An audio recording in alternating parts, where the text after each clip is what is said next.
Penyidik Polda Metro Jaya memindahkan temuan barang bukti uang senilai lebih dari 400 miliar rupiah serta 74 kg emas dari pengusutan 3 kasus korupsi.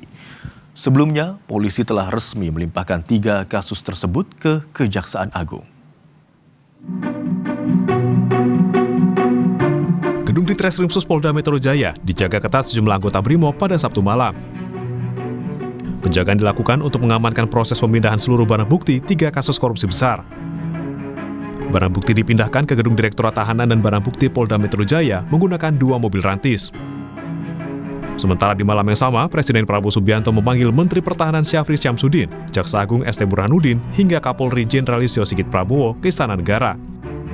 Namun belum ada konfirmasi resmi terkait apa hal yang dibahas para pejabat tersebut. Sebelumnya, polisi telah menetapkan 2 tersangka dalam 3 kasus korupsi, yakni pihak swasta berinisial DR dan seorang penyelenggara negara berinisial FA. Polisi pun telah melimpahkan 3 kasus tersebut ke Kejaksaan Agung.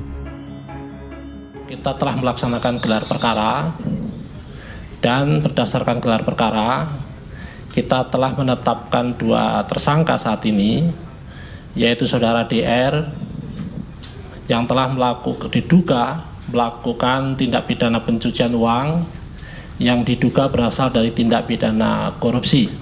Kemudian kita juga telah menetapkan saudara FA dalam perkara dugaan tindak pidana korupsi dan atau tindak pidana pencucian uang dalam proses penanganan hukum oleh pegawai negeri atau oknum penyelenggara negara dalam perkara PT Asabri dan atau tindak pidana korupsi lainnya.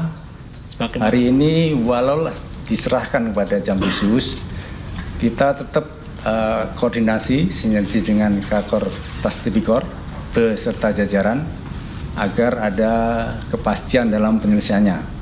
Tentunya kami selaku penyidik, selaku Jampisus akan memastikan alat bukti yang ada, barang bukti yang ada, hubungan kausalitas dengan apa yang disangkakan. Yang lebih penting juga kita tetap menghormati asas praduga tak bersalah. Sebelum penetapan tersangka, penyidik telah memeriksa 15 orang saksi dari berbagai lokasi yang menjadi objek penggeledahan. Penyidik memastikan konstruksi perkara telah lengkap, termasuk alat bukti untuk mencari siapa yang bertanggung jawab secara hukum. Tersangka telah ditetapkan. Kini proses hukum yang tengah bergulir, baik dari penyidikan hingga persidangan, harus dijalankan secara transparan dan berkeadilan, agar dugaan mega korupsi ini bisa terungkap secara tuntas. Tim Liputan Kompas TV. Hari terakhir masa libur sekolah terjadi lonjakan penumpang di stasiun kereta Jember, Jawa Timur. Ribuan calon penumpang kembali ke kota asal setelah menghabiskan masa liburan bersama keluarga. Informasi selengkapnya untuk Anda usai jeda.